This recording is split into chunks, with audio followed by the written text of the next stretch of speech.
Assalamualaikum warahmatullahi wabarakatuh.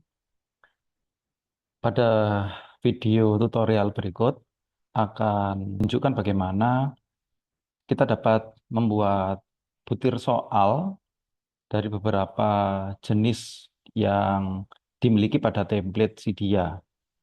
Maka sebelum kita mengedit atau memberikan soal pada kuis yang sudah dibuat terlebih dahulu sebelumnya, maka kita perlu masuk pada course kuis tersebut. Nah, maka kita edit terlebih dahulu ya, ada di bagian atas yang berwarna biru, turn editing on. Ini kita klik terlebih dahulu Bapak Ibu ya, sehingga kemudian kita bisa mengedit course kita. Kemudian kita pilih pada pertemuan berapa atau pada topik yang mana kuis itu akan ditambahkan. Nah, sebelumnya kita sudah membuat kuis ya sebagai contoh ya. Maka ini kita bisa edit untuk kita tambahkan soalnya. Kita klik kuis tersebut, lalu kemudian kita pilih edit quiz. Atau edit quiz juga tersedia di bagian action menu yang bersimbol gear ini. Kita pilih yang edit quiz. Nah, di sini adalah soal-soal yang nantinya kita miliki. Nah, karena di sini belum ada soal, maka dia kosong. Untuk menambahkan, ya, maka kita tambahkan bagian add di sini. Ya, ada tiga pilihan menambahkan. New question adalah soal baru yang belum kita miliki sebelumnya. Kalau kita sudah memiliki soal dan tersedia atau tersimpan di bank soal, maka kita memilih yang from question bank. Lalu kemudian ada pilihan yang ketiga, random question. Ini diambilkan dari bank soal ya secara acak oleh sistem. Kita juga bisa men-setting untuk jenis soal atau materi apa yang ingin kita keluarkan ya, soal-soal pada materi tertentu. Itu kita pilih yang random question ya. Untuk dua pilihan ini, from question bank dan a random question, kita harus memiliki soal sebelumnya. Ya, biasanya Bapak Ibu bisa menggunakan misalnya soal kuis yang disajikan itu adalah soal kuis yang sudah dibuat di semester lalu di tahun ajaran sebelumnya. Maka kita bisa menggunakan question bank gitu ya. Karena kita belum ada soal, maka kita bikin yang baru ya di sini. Nah, ada beberapa pilihan untuk tutorial berikut nanti akan ditunjukkan bagaimana membuat soal pilihan ganda, true or false, matching, dan drag and drop into text. Nah, sebelumnya saya sudah membuat terlebih dahulu di Word soal pilihan ganda seperti ini contohnya ya. Ini untuk true or false, kemudian ini matching ya, tipe matching.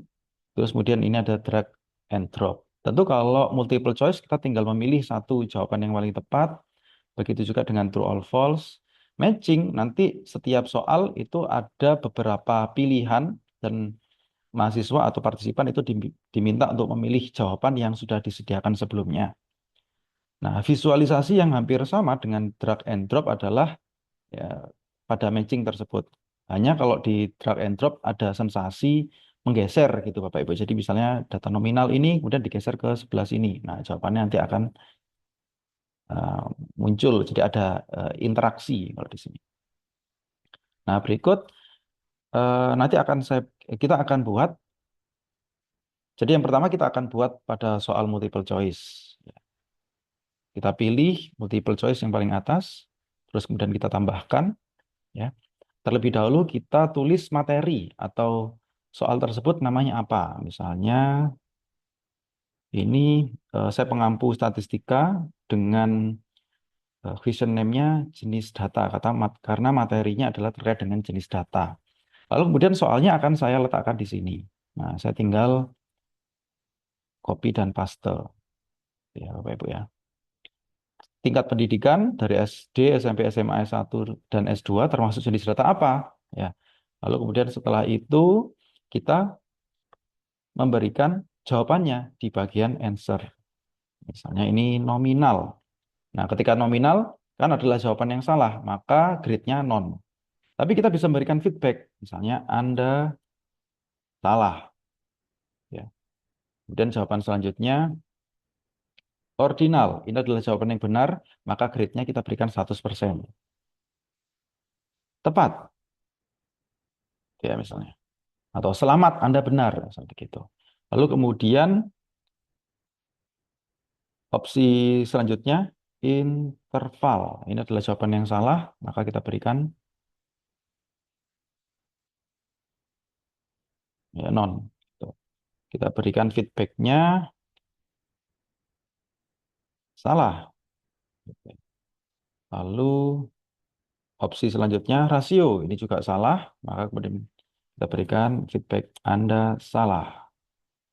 Nah, jika ini sudah selesai, maka kita perlu simpan terlebih dahulu. Nah, soal yang sudah kita tambahkan, ya Bapak Ibu, nanti dia akan tersimpan di kuis yang pertama, dan selanjutnya dia akan tersimpan di bank soal kita. Ya, jadi misalnya tahun depan kita akan membuat kuis, maka kita bisa mengambil dari bank soal yang sudah kita pernah miliki di kuis pada eh, perkuliahan di tahun ajaran sebelumnya, seperti itu. Nah, selanjutnya kita akan buat soal dengan tipe atau jenis butir true or false. Kita tambahkan soal yang baru, kemudian pilih yang true or false. Sama, karena materinya masih terkait dengan jenis data, seperti ini, saya tinggal copy dan paste soal yang sudah saya buat sebelumnya. Ya. Saya letakkan di question text, ya.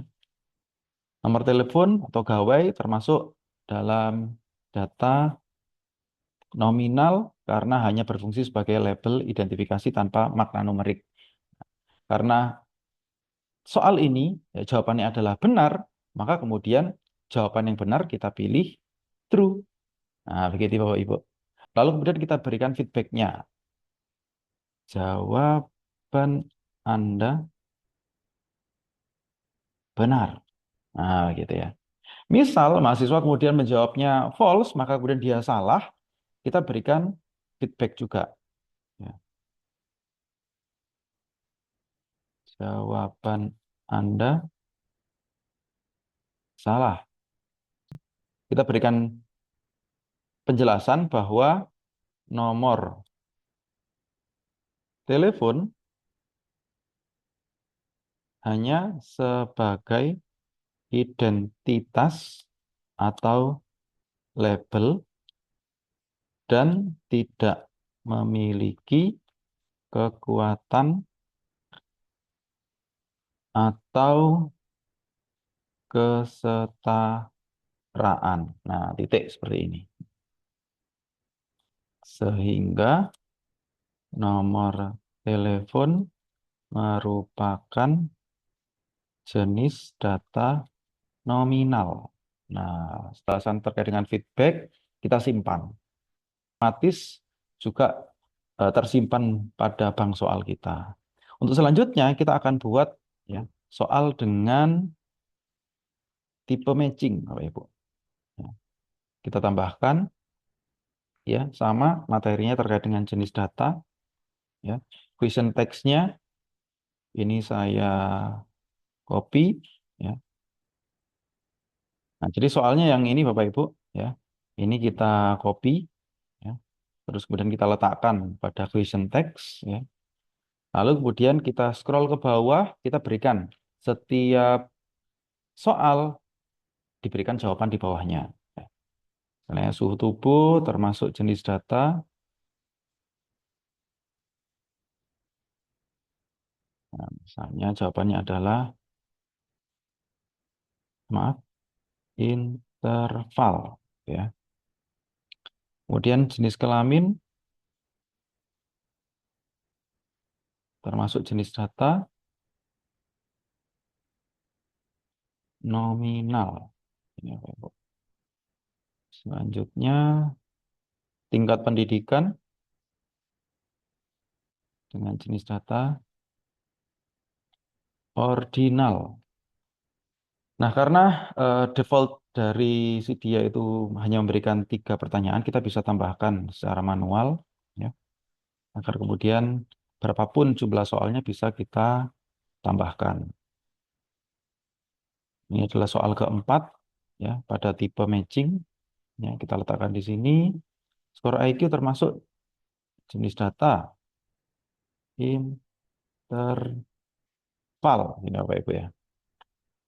Nah, setelah itu, jika ini sudah selesai, ya kita amati terlebih dahulu apakah kemudian soalnya sudah sesuai, lalu kemudian kita simpan. Nah, jika sudah, nah maka tersimpan secara otomatis di bank soal, ya, termasuk di kuis kita. Selanjutnya kita akan tambahkan soal dengan tipe drag and drop into text. Kita tambahkan. Nah, materinya sama terkait dengan jenis data. Lalu soalnya perlu saya tuliskan terlebih dahulu. Ini nih, Ibu. Pasangkan contoh data dan jenisnya. Misalnya ini A, ya. Soalnya adalah sama dengan soal sebelumnya, Bapak Ibu. Ya, seperti ini. Lalu kemudian B,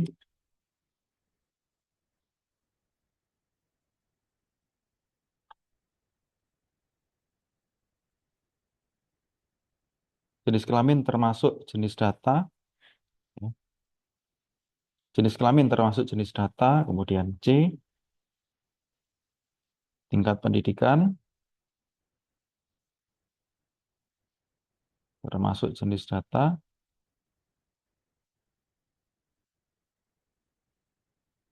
Selanjutnya D,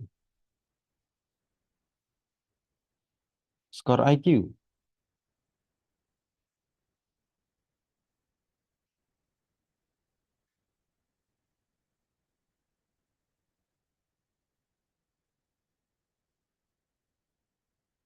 Skor IQ termasuk jenis data seperti ini. Nah, selanjutnya kita berikan alternatif jawaban di bawahnya. Ya. Jadi ada pilihan 1, 2, 3, 4, dan seterusnya. Katakan saja kita memiliki 4 pilihan. Pertama adalah data nominal,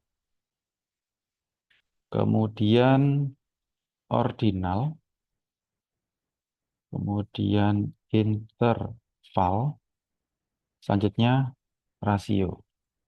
Nah, Bapak Ibu, nanti di tampilan mahasiswa ya, kita perlu menyesuaikan ya manakah jawaban dari setiap soal. Jadi untuk soal yang A misalnya ini, suhu tubuh termasuk jenis data, jawaban seharusnya interval. Maka kita berikan choice 3. Ya. Jawabannya kita letakkan di sebelah sini. Kita berikan kurung, ya, double seperti ini. Ya. Artinya jawabannya adalah interval. Ya. Lalu kemudian jenis kelamin, karena jawabannya adalah nominal, maka pilihan adalah choice yang pertama. Maka kita berikan seperti ini. 1, ya, tingkat pendidikan, itu datanya ordinal, maka tadi terletak di pilihan kedua. Kemudian skor IQ, ya, dia juga data interval atau pilihan ketiga seperti ini. Nah, seperti itu, Ibu. Nah, di bagian sebelah kanan ini ada checklist unlimited, ya. Ini kita cek seperti ini. Tujuannya adalah agar satu pilihan itu bisa dipilih lebih dari satu kali. Ya. Dan kemudian kita bisa mengacak dari opsi jawabannya. Nah, kita klik yang shuffle. Jika ini sudah selesai, lalu kemudian kita simpan.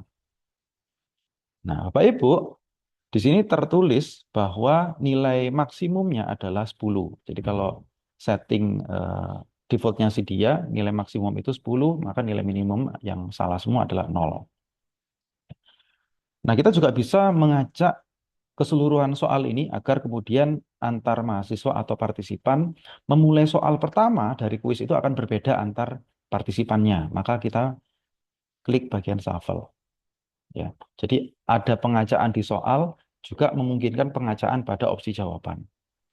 Jika ini sudah selesai, baru kemudian kita simpan. Nah, ketika kita sudah menyimpan, kita ingin cek, ya, kita ingin mereview atau melakukan preview bagaimana tampilan di mahasiswa. Maka kita pilih ya di mana letak kuis kita tadi. kita pilih preview, quiz now. Atau pada bagian action menu, ya, simbol gear ini kita pilih yang preview. Lalu kemudian kita lakukan kuis seolah-olah kita adalah sebagai mahasiswa. Kita mulai start. Nah, di sini kita menjawab soalnya, ya. Ini sesuai dengan yang sudah kita kembangkan tadi, maka ini adalah soal dengan tipe matching misalnya. Nah, ini katakan saja saya menjawabnya mengarang begitu. Lalu kemudian kita lanjutkan ke soal selanjutnya. Ini soal tipe true or false. Ini. Lalu kemudian ini multiple choice, ya. Dan ini yang drag or uh, drop into text. Jadi kemudian kita geser seperti ini, Bapak Ibu. Lah. Nah, kalau misalnya kemudian tadi yang bagian unlimited itu tidak kita checklist, maka satu pilihan jawaban itu hanya bisa masuk pada satu atau bisa digunakan hanya pada satu soal saja. Nah, kalau kita pilih unlimited, maka memungkinkan satu pilihan jawaban itu diletakkan atau didrag sebanyak mungkin sampai jawaban itu terpenuhi. Jika ini sudah selesai, kemudian kita pencet finish. Kita submit agar semua jawaban itu tersimpan atau ternilai. Nah, karena di setting sebelumnya pada kuis, kita meletakkan feedback itu di akhir setelah kuis itu selesai, maka setelah kuis itu disubmit, mahasiswa akan mendapati feedback dari setiap respon jawabannya. Ya, manakah jawaban yang benar, manakah jawaban yang salah, adakah jawaban yang sebagian benar, sebagian salah, maka mahasiswa bisa mengetahuinya. Nah, pada kesempatan ini pula, ya, pada saat preview kita juga bisa melakukan editing. Misalnya, adakah soal itu yang dia mahasiswa sudah menjawab benar, tapi dinilainya salah. Nah, maka kita perlu melakukan edit sebelumnya. Ini bisa edit di setiap pertanyaan. Begitu Bapak Ibu. Nah, ini juga ada penjelasan ya. Untuk soal matching yang saya respon ya, kalau benar semua itu bernilai satu, kebetulan dari 4 soal di dalam soal matching ini saya hanya benar satu, maka nilai saya hanya sebesar 0,25 ya. Kalau benar semua maka nilainya satu bulat. Dan ini selanjutnya ya, maka kita bisa mengetahui berapa total nilai yang kita dapatkan. Begitu Bapak Ibu. Mudah. Semoga Bapak Ibu dapat membuat soal yang bervariasi. Terima kasih. Wassalamualaikum warahmatullahi wabarakatuh.